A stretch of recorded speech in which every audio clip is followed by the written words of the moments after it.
Did you know that I failed the PMP exam multiple times because of this?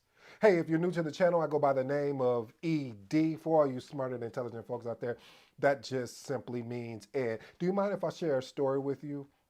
Today's episode is a little close and tight to the bosom, as they would say, or the heart.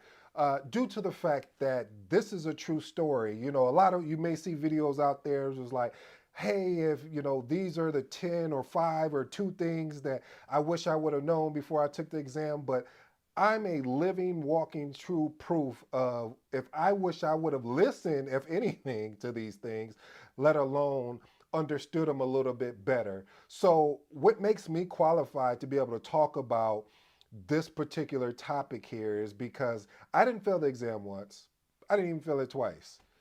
Yeah, you can see where I'm going with this, family. And it wasn't because I didn't have the experience, it was because I didn't have the experience understanding the PMP exam. So I thought to myself, how could I switch it up and do something for the family to give back? Because I still owe you that PMP exam. Just really a long, it's going to be a long video. And that's why I've been hesitating of making it because I was like, I don't know if the family is really going to listen to that. So this will be my introduction. We'll see how if you guys is feeling this one. If you're feeling this one, then I'll know that hey, I need to go ahead and put the PMP exam of beginning to end and tell my story of what happened. But honestly, though, family, the reason again, like I said, I can speak to this. I'm qualified to speak to this is because this is not something I heard. Okay, matter of fact, this is not even something I read in a book or someone told me about. This is something I actually experienced. And looking back over my experience of how I failed the PMP exam multiple times, there was probably about 8 to 20 things that I felt that I could have done better and prepared better. So I want to start off at this first phase is sharing these 8. And you let me know if any of these 8 resonates with you before you take the PMP exam. And I hope at least one of these things, if you stay tuned, there's one or two that I don't care if you skip past all the other points. There are one or two that really is going to speak to you. And then you know how I'm going to let you know. I'm going to say message. All right, let's go. First one. Oh, by the way, today's episode is entitled PMP exam disaster. Again, PMP exam disaster. Top 8 mistakes you can't afford to ignore. Ooh, this is going to be heavy. I hope I can get to this in less than 10 minutes because I kind of get a little excited about it. Point number 1, underestimating the exam format. No, I don't like that. Let's remix that. Underestimating the PMP process. See, everyone talks about the exam format, 180 questions, the time allotted for that, but they don't talk about the process. What is the process, ED? See, a lot of times we can forget about the audit format. What happens if you get audited? Like, do you have a plan in place to address if you get audited? Because I've seen it where people don't have a plan in place, or matter of fact, you are not emotionally prepared if PMI comes back and says your application has been selected for auditing. How do I know? Well, I was one of the people that got audited, and I was like, "Oh my God, what do I do? I'm scared. I didn't, you're thinking to yourself, I haven't lied on this application. Why are they choosing me? Why me?" I love what Les Brown talks about. What he said, "Well, who else would you rather them choose?" So, you go around telling everybody, I got audited for the PMP exam, and everybody, we're like, "Oh, Jesus, I'm glad that wasn't me." And that's, it's funny because I was thinking to myself, I said, I bet you that's what they was thinking when I told them I got audited. But yes, family, you need to have an audit plan in place. I don't care if you don't get audited, that's awesome, that's great. But if you do, you won't lose the emotional momentum, because that's what happened to me. I lost the emotional momentum where I was just like, well, man, I got to wait for them to approve if I'm going to be able to move forward. And I've already started to study. I was way along in my studying journey.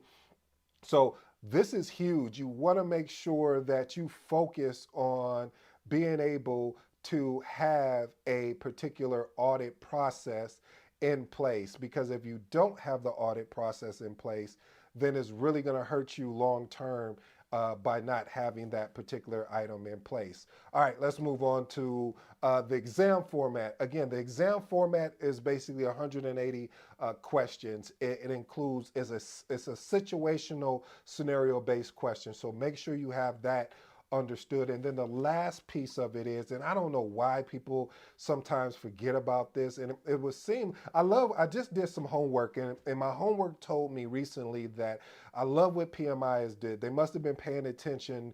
Hopefully they're paying attention to Edward Koch Jr.'s videos. But if not, hey, I mean, I'm just one person out of everyone that loves this thing that they call project management. But they do have a checklist in place to help you on this journey to make sure that you have certain things lined up. But you must have 35 training hours. And again, I've seen people that got ready to take the test and then forgot, oh, I was supposed to have my 35 actual training hours. Let's move on to point number two. Point number two, neglecting practice exams.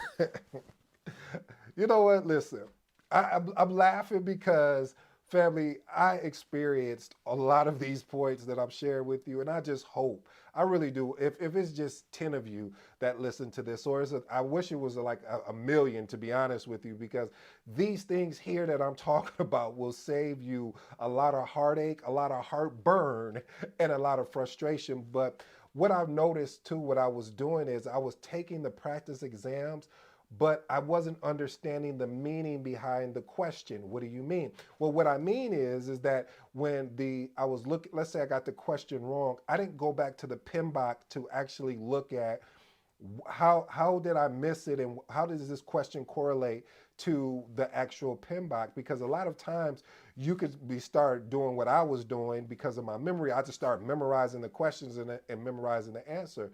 But that wasn't the purpose of it. The purpose was to be able to look at the question, and when you got it wrong, to unpack why you got it wrong. So I wasn't so concerned about the why, I was concerned about the question, well, the answer to the question, and I shouldn't have done that.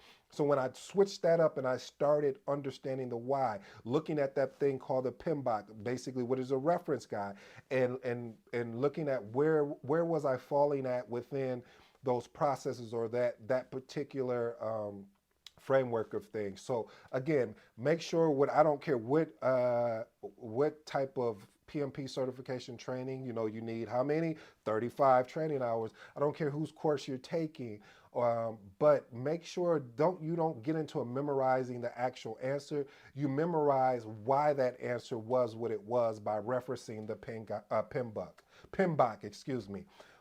Point number three, skipping the PMBOK. Yep, that was me. I skipped it.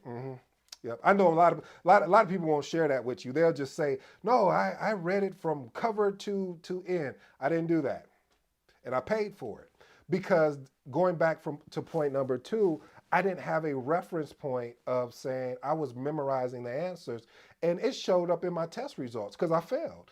And so when I started putting all these pieces together that I'm sharing with you, of okay, when I missed the question, I looked at the page number or tried to identify what the particular item was that I missed.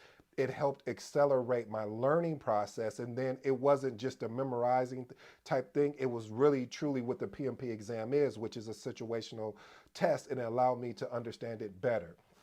Point number four, overconfidence and professional experience. Boy, message, you know what that means. It's showtime. So we're going to unpack this for real, for real.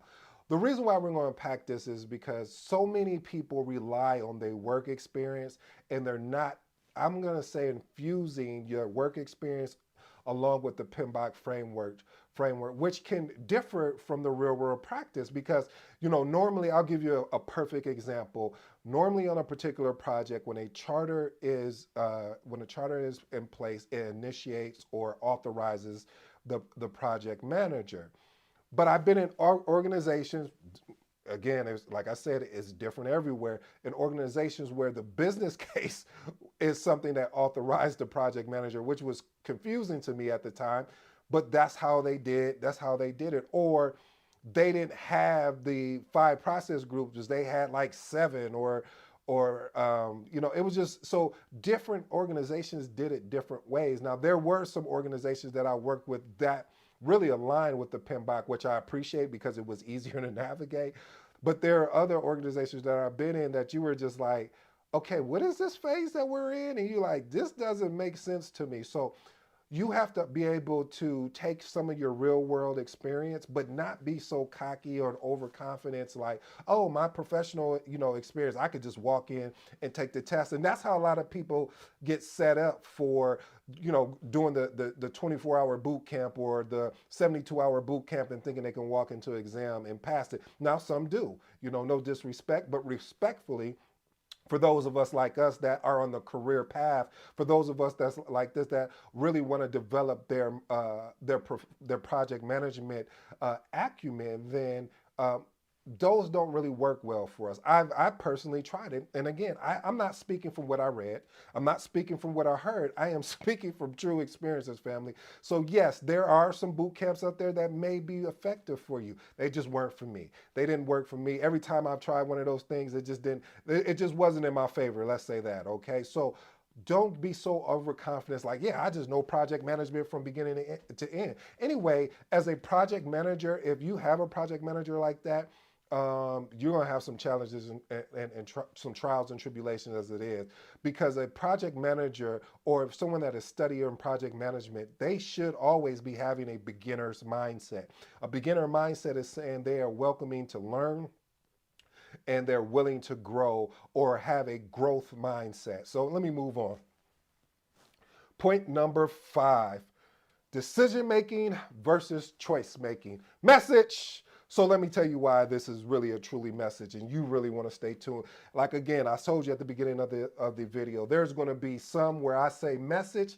That basically means you want to pay attention to this. So this is one of those slides, and I'm not doing it just for clicks and views. I'm truly doing it to help you and you and you. Oh, I'm sorry, I got into it. But no, seriously, decision making versus choice making. See, what I was doing too in the beginning, where I would doing my test and I'd be like, yeah, and I'm going through it and I'm answering the questions and I'm choosing the right answers. I believe in I'm choosing the right answers, but I wasn't making decisions. I was making choices. And we understood what I shared with you, what I learned from Myron Golden. There's a difference between a decision and a choice. A decision means you have decided, you've cut off all other options. A choice is so kind of, it's like, well, it's like, oh, maybe I'll do it or maybe I'll not. And so when you are taking the test, you have to be confident in your studying that you've already completed, going through your 35 training hours, additional on top of everything else that you've done, that, hey, this is the answer I'm going with. I'm not going to go back and change it, because I did that a lot, because I was like, I'm going to fail, or maybe I was just moving too fast. No, when I read the question, I selected the answer, we move on. And I may do something on that if I get some comments in the, if you guys leave some comments. Point number 6, ignoring the 5 process groups. What are the 5 process groups, ED? Let's see if I remember them. I'm always going to remember them, but humbly: initiating, planning, executing, monitoring, controlling, and closing, in that particular order. These are crucial. Why are they crucial? See, I didn't really realize how crucial they were until I started having the ability to unpack this, meaning like, okay, if they talk about a project charter, you know that they're in the initiating phase of things. So if you're in initiating, if there's other answers that are not in the initiating process group, then you already know that, hey, okay, I can start narrowing down my answer based on the other answers that are in there. And what I love what PMP has done, or excuse me, PMI has done for the test taking aspect of things, they have made it where you can cross out which one of the answers you don't think. So now what I would do is I would do that, and then it would limit me down to a couple of answers, and then I would choose the best one based on what I believe. And well, excuse me, I would make a decision on the best one based on what the question was asking. All right, let's move on to point number 7, inadequate situational questioning. Sometimes, now I know I talked about it earlier about, you coming in very like you have the experience because your work experience. So you overcompensate in a sense by using your work experience versus getting a combination of both.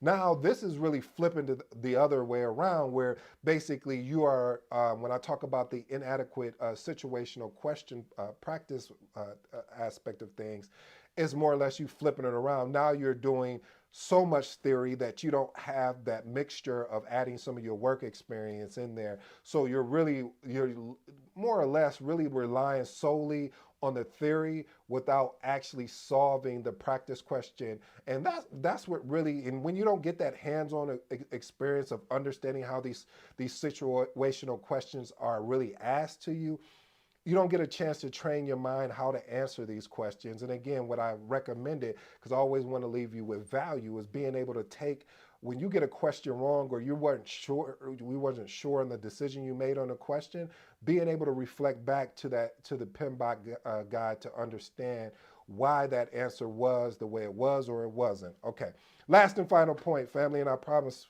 this is a layup right here. And the reason why I call it the layup, because it's one of those things that you take for granted, but you like, oh man, how did I miss that? I should have known that. And that's overlooking the code of ethics. It's not a long, 10,000 page document, but it's one of those things that we're so focused on all the process groups and all of the 49 processes and the 10 knowledge areas and understanding the ITTOs and understanding the situational, that we miss this in agile now that's added. Then we forget this just easy understanding the strict code of ethics and professional conduct. This right here, I'm going to be the first to let you know, tripped me up, because I was like, why didn't I study that? Like, it was so easy. All I had to do was study it. So, family, I'll leave you with those. I hope that if this was a good video for you guys, where I gave you eight items of which more or less of I, I, I wish somebody would have told me before I experienced it, and maybe they did. I just wasn't listening.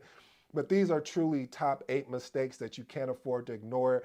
If you really like this video, like I said, I'll actually do a longer version of this and actually give you some more points of the things. Because again, this is not something I read. This is not something I heard. This is actually something I experienced, and I wish I had this information to help me along in my journey. So until next time, you know my slogan, I'm out.